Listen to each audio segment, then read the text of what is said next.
Hello বন্ধুরা, সিমি কিচেনে সবাইকে নমস্কার জানাই। সবাইকে শুভ সকাল। আজকে নিয়ে আসছে খোকা ইলিশ, এই সাইজের, একবারে টাটকা, দেখো শক্ত। আলু বেগুন মূলো দিয়ে রান্না করব।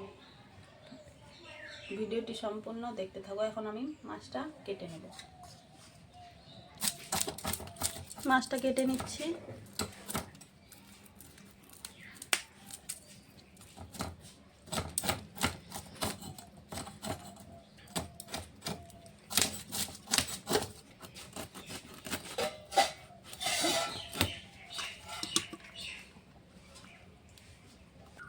মাছের মোড়োটা আমি এভাবে কেটে নেব, বাকি মাছগুলো এভাবেই কেটে নেব।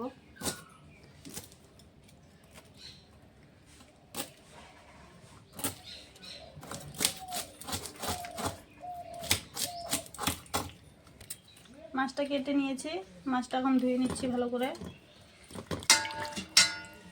একবারে তাজা মাছ।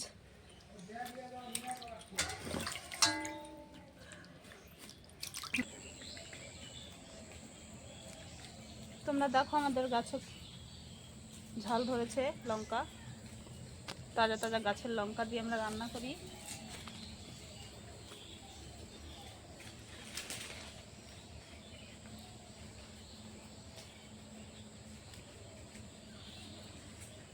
এখানে কালো লঙ্কা, এগুলো লঙ্কা খেতে খুবই ঝাল হয়।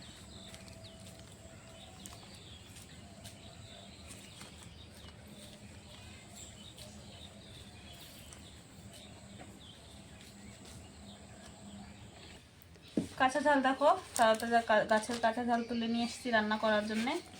আমার এখানে মাছটা কাটা ধোয়া হয়ে গেছে। কড়াটা চাপিয়ে দিয়েছি, দিয়ে দেবো সর্ষের তেল। মেখে নেব নুন দিয়ে, হলুদ গুঁড়ো দিয়ে ভালো করে মেখে নেব।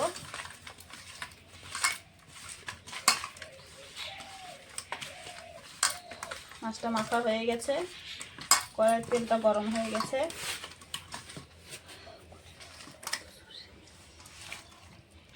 মেখে রাখা মাছটা দিয়ে দেবো।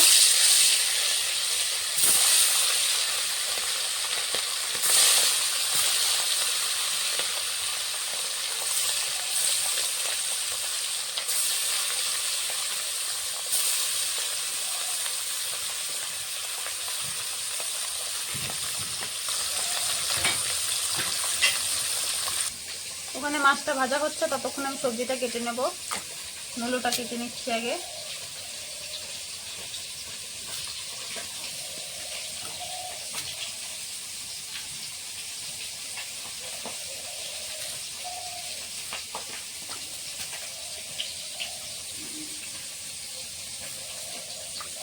মূলোটা কাটা হয়ে গেছে, ধুয়ে নিচ্ছি ভালো করে। এখন কেটে নেব বেগুনটা।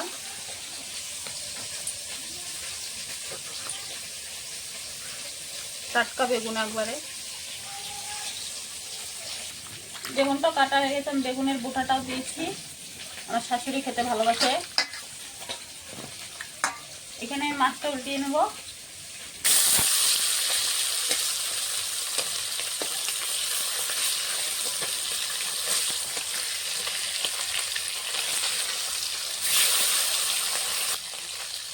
মাছটা ভাজা হয়ে গেছে, এখন আমি নামিয়ে নেব।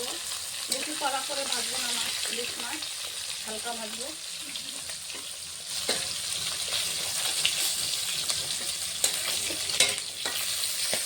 মাছটা ভেজে নিয়েছি, বাকি মাছগুলো এইভাবে ভেজে নেব।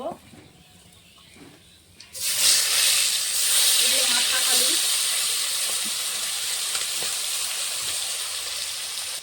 মাছের মুড়োটাও ভাজা হয়ে গেছে, নামিয়ে নেব।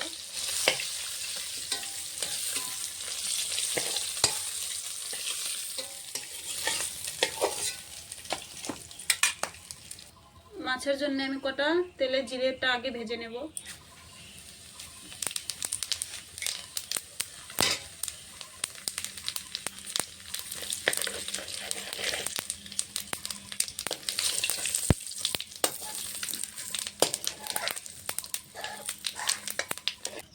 তেলে আমি জিরেটা ভেজে নিয়েছি। মাছের তেলেই বেগুনটা ভেজে নেবো আগে।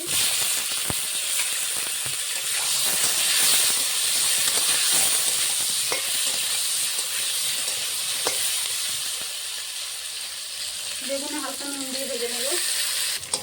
মাছের জন্য বেগুনটা ভেজে নিয়েছি, নামিয়ে নেব।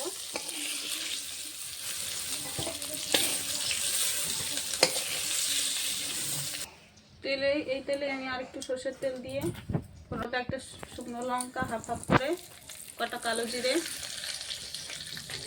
ফোড়নটা হয়ে গেছে। এখন আলু আর মূলোটা দিয়ে দেবো।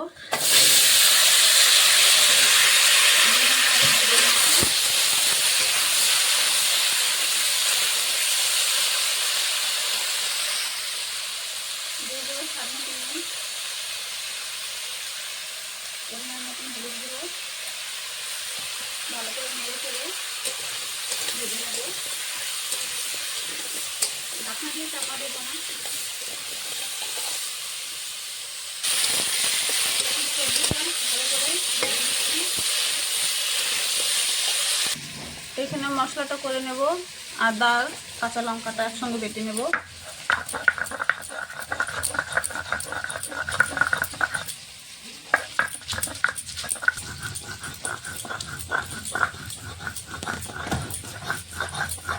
আদা লঙ্কাটা বাটা হয়ে গেছে আমার।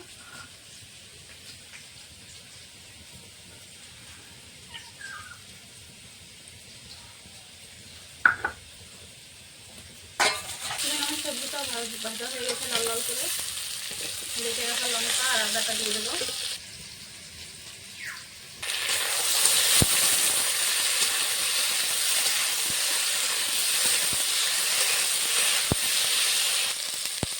একটু লঙ্কা গুঁড়ো একটু ধনে গুঁড়ো দিয়ে দেবো। বেশি মশলা দেবো না তরকারিতে।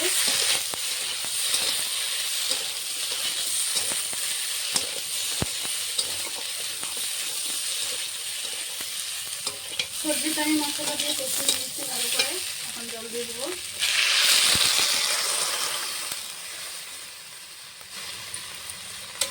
খোকা ইলিশের পাতলা ঝোল বানাবো।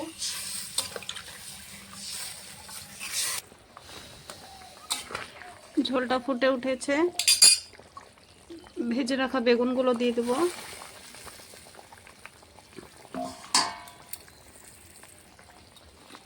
ভেজে রাখা বেগুন দিয়ে দিয়েছি। ভেজে রাখা মাছগুলো দিয়ে দেবো।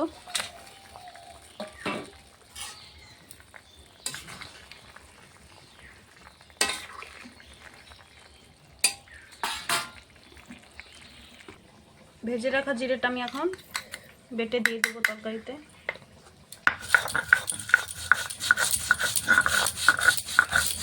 ভেজে রাখা জিরের গুঁড়োটা এখন দিয়ে দেবো।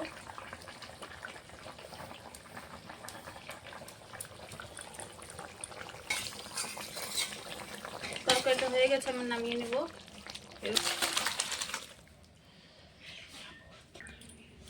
আমার আলু বেগুন মূলো দিয়ে খোকা ইলিশের ঝোল বানিয়েছি পাতলা করে। রান্নাটা ভালো লাগলে লাইক কমেন্ট শেয়ার সাবস্ক্রাইব করে দিবেন। আবার কালকে দেখা করছি।